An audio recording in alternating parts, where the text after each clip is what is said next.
Hello everyone, welcome to our channel अपनी पाठशाला by engineers. In this video we will cover the whole syllabus of political science NCERT class 10th. तो इस video में हम class 10th का सारा chapter NCERT का chapters complete करेंगे और इस ब्रीफली और लाइन बाय लाइन सारे सिलेबस को कवर करेंगे।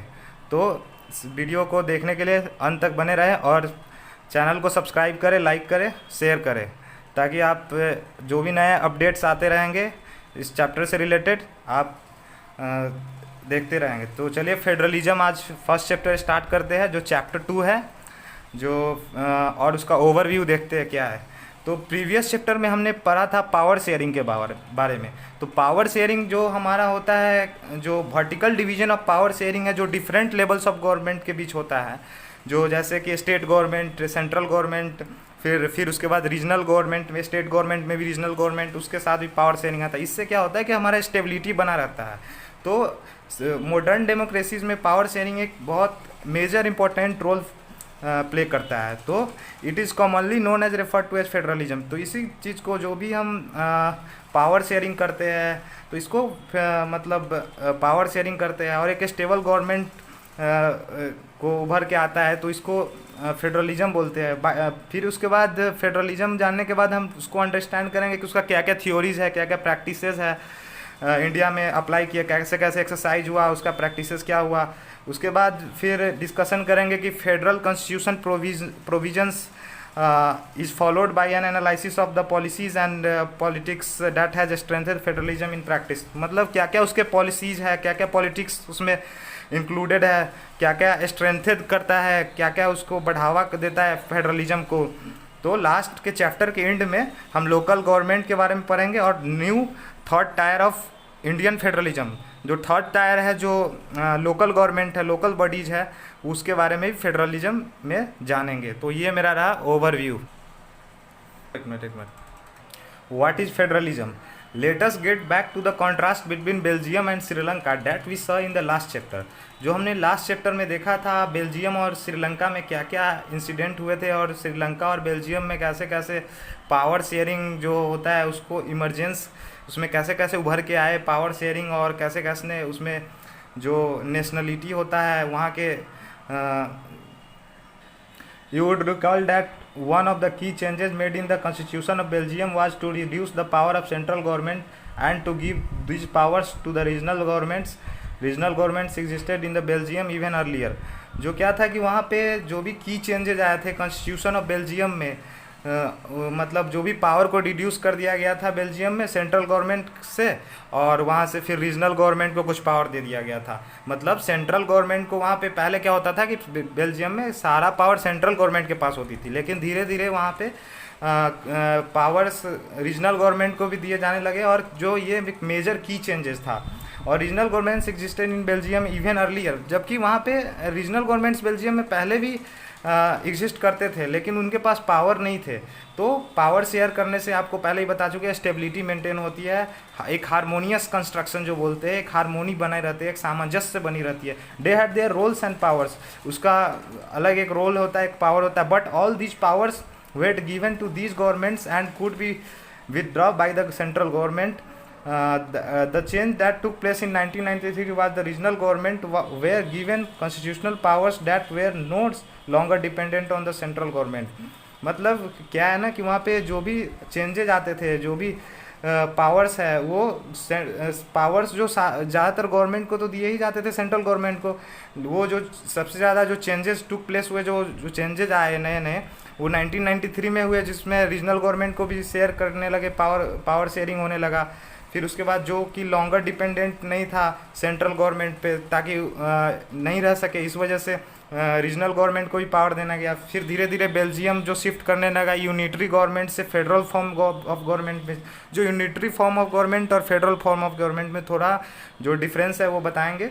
जो वैसे यूनिटरी फॉर्म ऑफ गवर्नमेंट क्या होता है कि उसमें जो सेंट्रल गवर्नमेंट है उसके पास सारी पावर होती है, और फेडरल फॉर्म में जो पावर शेयरिंग होती है वो रीजनल गवर्नमेंट और जो प्रोविंशियल गवर्नमेंट, जो state government plus central government, दोनों के बीच में पावर शेयरिंग होती है। उनको फिर एक बोलते हैं ना 50-50 पावर, मतलब उनके पास भी स्टेट लिस्ट का पावर स्टेट वाले बनाएंगे और सेंट्रल गवर्नमेंट अपने यूनियन लिस्ट का बनाएंगे।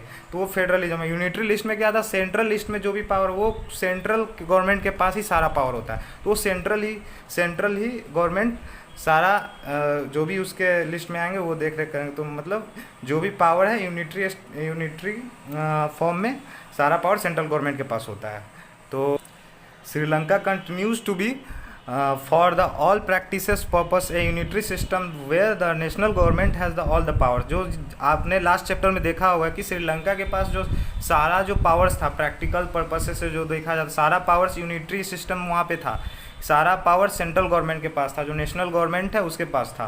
Tamil leaders want Sri Lanka to become the federal system. जो वहाँ की, जबकि वहाँ पे दो कम्युनिटी चलता था, वहाँ पे एक सिंघाला कम्युनिटी भी चलता था, तमिल का भी चलता था। तो वहाँ पे जो लीडर्स, जो तमिल के लीडर्स थे, वो चाहते थे कि श्रीलंका एक फेडरल सिस्टम बने।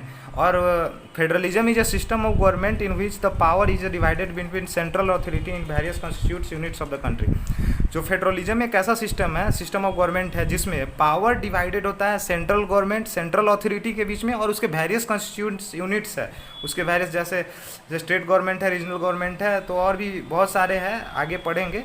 तो वेरियस कॉन्स्टिट्यूट्स में आते हैं, तो उसमें पावर शेयरिंग होती है। तो उसको एक सिस्टम है जिसमें पावर डिवीज़न होता है। तो डिवीज़न ऑफ पावर ऐसे भी आप कॉन्स्टिट्यूशन में देखोगे, 7 शेड्यूल में आगे पढ़ोगे हायर स्टडीज़ में। तो फेडरलिज्म एक ऐसा सिस्टम है जिसमें 7 शेड्यूल में उसको डिस्क्राइब किया गया। One usually A federation has 2 levels of government. मतलब यूजुअली क्या होता है कि फेडरेशन के पास 2 लेवल्स ऑफ गवर्नमेंट होते हैं। One is the government for the entire country that is usually responsible for a few subject और ऑफ कॉमन नेशनल इंटरेस्ट। मतलब एक नेशनल का कॉमन इंटरेस्ट के लिए जो गवर्नमेंट होते हैं, एक तो गवर्नमेंट होते हैं जो यूजुअली रिस्पॉन्सिबल होते हैं कुछ सब्जेक्ट के लिए, अकाउंटेबल होते हैं वो। The others of the governments at the level of provinces or states that took after much of the day-to-day administrating of their states. Both these levels of government enjoy their power independent. तो क्या बताया था कि state list में जो state list में जो भी पावर्स आते हैं, जो भी स्टेट लिस्ट का जो मुद्दा है, वो स्टेट गवर्नमेंट उस पर लॉ बना सकते हैं। जो कि देखो, जो भी गवर्नमेंट्स का जो प्रोविंसेस लेवल पे है, जो स्टेट लेवल पे है, उस पर जो डे टू डे एडमिनिस्ट्रेटिंग किया जाता है, मतलब एडमिनिस्टर किया जाता है, उसका गवर्नेंस होता है, वो स्टेट के द्वारा होता है। स्टेट लिस्ट में जो भी मुद्दा सब आता है। उसके बाद जो both the levels of the government, मतलब जो स्टेट गवर्नमेंट और सेंट्रल गवर्नमेंट दोनों अपने इंडिपेंडेंट है एक दूसरे से। ऐसा नहीं है कि मतलब कुछ लिस्ट ऐसे भी है जिस पे कॉन्करेंट लिस्ट है, जिसमें दोनों का हार्मोनी होता है, उसमें दोनों मिल के बना सकते हैं, दोनों का कंसेंट होना चाहिए, सहमति होना चाहिए, लेकिन दोनों इंडिपेंडेंट है एक दूसरे से और दोनों अपना पावर इंजॉय करते हैं। स्टेट को कुछ स्टेट लिस्ट में कुछ अपना मुद्दा पे पावर मिला है और ये सेंट्रल गवर्नमेंट को भी अपना कुछ पावर मिला है। जैसे कि आप यहाँ पे देख सकते हो, यहाँ पे टोटल 193 कंट्रीज है, जिसमें 25 ऐसे वर्ल्ड में 193 कंट्रीज़ में से 25 जो कंट्रीज़ है ओनली जो फेडरल सिस्टम अपनाए हैं, और बाकी अभी सब in this sense federation are contrasted with unitary governments under the unitary system. Either there is only one level of government of sub units are subordinate to the central government. The central government can pass an order to the provincial and local government. वही जो मतलब federation जो भी है unitary governments का क्या होता है ना कि उसमें उसका क्या सिस्टम होता है कि एक ही लेवल का गवर्नमेंट होता है, उसके जो सब यूनिट्स होते हैं, जो सेंट्रल पॉइंट जो स्टेट हो गया और उसमें भी सब ऑर्डिनेट जो होते हैं उसके, तो वो सेंट्रल गवर्नमेंट ही सारा वो उसके पास सारा पावर होता है। तो वो ऑर्डर को पास करता है, कोई भी की ऑर्डर देता है स्टेट को कि तुम्हारे स्टेट में क्या हम कर सकते हैं क्या नहीं कर सकते। वो स्टेट कुछ नहीं कर सकता है, उसमें स्टेट के हाथ में नहीं है, जो सारा पावर सेंट्रल गवर्नमेंट के पास है। लेकिन फेडरल गवर्नमेंट में क्या होता है कि central government can not order the state government to do something.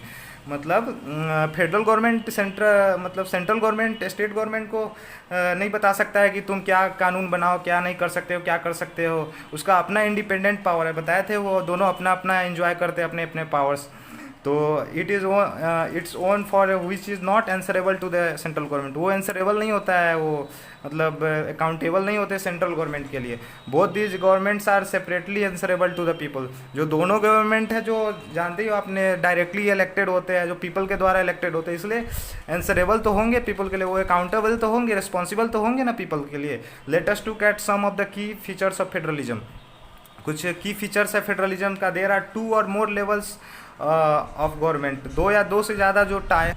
तो इसके फीचर्स क्या क्या है ये देखेंगे फेडरलिज्म का। क्या है इसमें 2 या 2 से ज़्यादा लेवल ऑफ गवर्नमेंट है, और उसको टायर सिस्टम भी बोलते हैं। 3 tier system, 2 tier system. The different tyres of government govern the same citizen but each tyre has its own jurisdictions in specific matters of legislation, taxations, administrations. मतलब जो different tyres of government है, जो भी state government है, central government है, local government है, तो सारे जो एक ही सिटीजन के लिए, सेम सिटीजन के लिए, मतलब अपना अपना एक जुरिडिक्शन है स्पेसिफिक मैटर्स में, जैसे लेजिस्लेशन जिस पे लॉ बनाने का, टैक्सेशन टैक्स लगाने का, एडमिनिस्ट्रेशन स्टेट गवर्नमेंट मतलब डिस्ट्रिक्ट में एडमिनिस्ट्रेशन, मतलब पूरे कंट्री में कैसे एडमिनिस्ट्रेशन चलेगा उसका, तो उस चीज़ के लिए गवर्न किया जाता है। सब सेम सिटीजन के लिए different tyres of government division किया गया है। The jurisdictions of the respective levels of tiers of government are specified in the constitutions. So the existence and authority of each tier of government is constitutionally granted. जो jurisdiction है वहाँ का, जो different levels of tiers of government है, जो उसका एक specific constitution में, हमारे संविधान में एक प्रावधान दिया गया है। तो मतलब जो भी अथॉरिटी है, एग्जिस्टेंस है, वो कॉन्स्टिट्यूशनली ग्रांटेड है। मतलब कि किसके स्टेट लेवल ऑफ गवर्नमेंट को क्या क्या वो क्या लॉ अपने स्टेट में बना सकते हैं, सेंट्रल गवर्नमेंट कहाँ पे क्या स्टेट के मुद्दा पे भी कुछ मतलब क्वेश्चन कर सकते हैं, कहाँ पे क्या क्या लॉ बना सकते हैं। तो ये सारा देख रेख मतलब कॉन्स्टिट्यूशन में मेंशन है। The fundamental provisions of the constitutions cannot be unilaterally changed by one level of government. Such changes require the consent of both the levels of government. जो फंडामेंटल प्रोविजंस है हमारे कॉन्स्टिट्यूशन का, जो fundamental है, वो can not be unilaterally change. वो सिर्फ central government change नहीं कर सकते हैं, वो दोनों का कॉन्सेंट होना चाहिए, central government even state government. Courts have the power to interrupt the constitutions and the powers of the different levels of government. The highest court act as an umpire if the disputes arise between the different level of government in the exercise of their respective powers. जो court है क्या interrupt कर सकती है? हाँ कर सकती है, कोर्ट इंटरप्ट कर सकती है दोनों का, क्योंकि कॉन्स्टिट्यूशन में जो मेंशन किया है उसके हिसाब से वो जो दोनों जो डिफरेंट लेवल्स ऑफ गवर्नमेंट है क्या वर्क कर रही है कि नहीं। जो हायर कोर्ट है एक एम्पायर की तरह एक्ट करेगी, और वो एग्जामिन करेगी कि क्या हाँ कॉन्स्टिट्यूशन के हिसाब से ये काम हो रहा है कि नहीं, यहाँ पे लॉ बना रहे हैं तो ये इलीगल तो नहीं है, अनकॉन्स्टिट्यूशनल तो नहीं है। Sources of revenue for each level of government are clearly specified to ensure its financial autonomy. जो भी रेवेन्यू के है, जो भी फाइनेंशियल से, जो भी टैक्स वगैरह से रिलेटेड है, जो भी हमारे कंट्री के रेवेन्यू से रिलेटेड जो भी है, सो हर एक मतलब गवर्नमेंट का, मतलब स्टेट गवर्नमेंट का अपना अलग रेवेन्यू होगा, ये सेंट्रल गवर्नमेंट का तो क्लियरली स्पेसिफाइड है कि अपना फाइनेंशियल ऑटोनॉमी है, मेरा अपना स्वराज्य है, तो हम अपना फाइनेंशियल कोई भी फंड वगैरह हो गया, तो स्टेट का फंड हो गया, तो उस पर हम अपना कितना फंड रखेंगे, इसमें स्टेट गवर्नमेंट में सेंट्रल गवर्नमेंट टांग नहीं आ सकती है, तो फाइनेंशियल एक ऑटोनॉमी होती है उसकी। The federal system thus has dual objectives to safeguard and promote the unity of the country.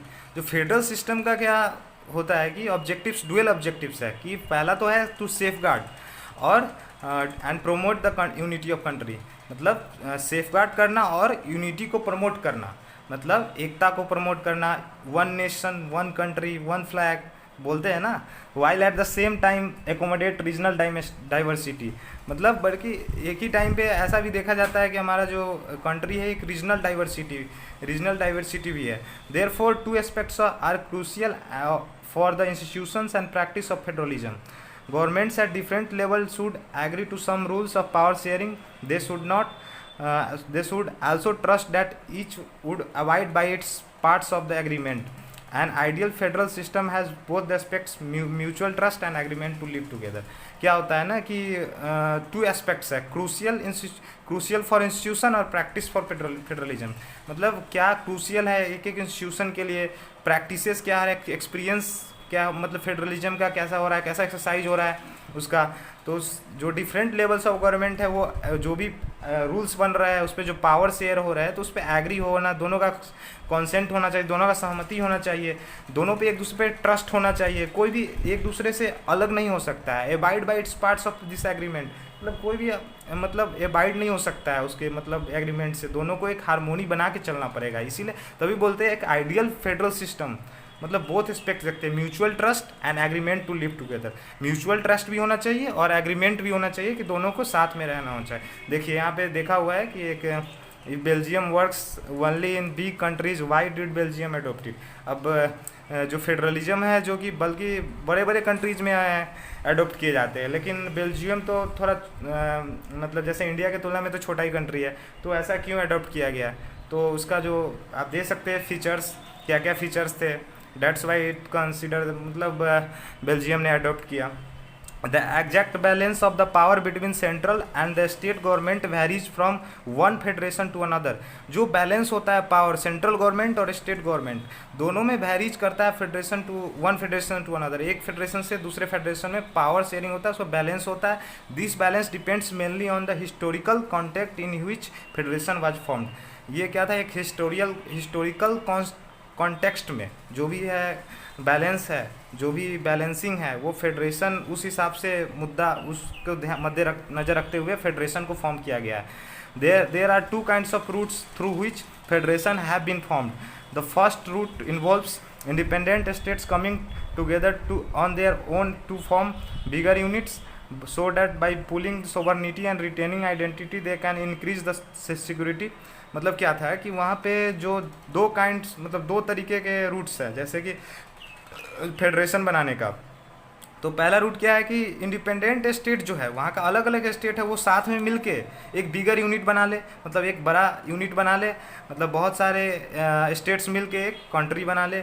फिर उसका ताकि उसका सोवर्निटी, संप्रभुता, रिटेनिंग आइडेंटिटी, उसका आइडेंटिटी बना रहे और उसका सिक्योरिटी इंक्रीज कर ले.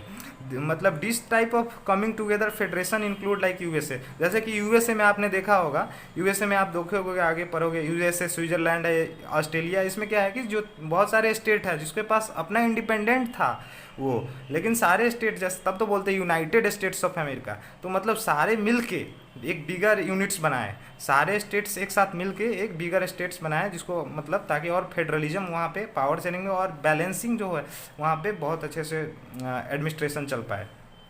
इन this first category of federations all the constituent states usually have equal power and are strong vice versa the federal government. तो मतलब इस तरीके से हम देख सकते हैं कि इक्वल पावर होना चाहिए स्टेट्स के पास, मतलब स्ट्रॉन्ग पावर होना चाहिए सेंट्रल गवर्नमेंट के, मतलब सारे में पावर जो कैसे कैसे इक्वली बटा हुआ है तो फेडरल गवर्नमेंट में, ये स्टेट गवर्नमेंट और सेंट्रल गवर्नमेंट में देखते हैं. The second route is where a large country decides to divide its power between the constituent states and the national government. जो दूसरा रूट क्या है कि मतलब जो हमारा लार्ज बड़े बड़े कंट्री है वो जो पावर को डिवाइड करते हैं कॉन्स्टिट्यूएंट स्टेट्स में और नेशनल गवर्नमेंट में, मतलब सेंट्रल गवर्नमेंट और स्टेट गवर्नमेंट में जो भी पावर डिवाइड करते हैं वो भी है एक, जैसे कि इंडिया हो गया, स्पेन हो गया, बेल्जियम हो गया. तो पहला रूट क्या था कि मतलब बहुत सारे स्टेट्स जो है जो इंडिपेंडेंट थे वो एक साथ मिलकर एक बिगर यूनिट्स बनाते, जैसे यूएसए हो गया, स्पेन हो गया, यूएसए, स्विट्जरलैंड, ऑस्ट्रेलिया थे.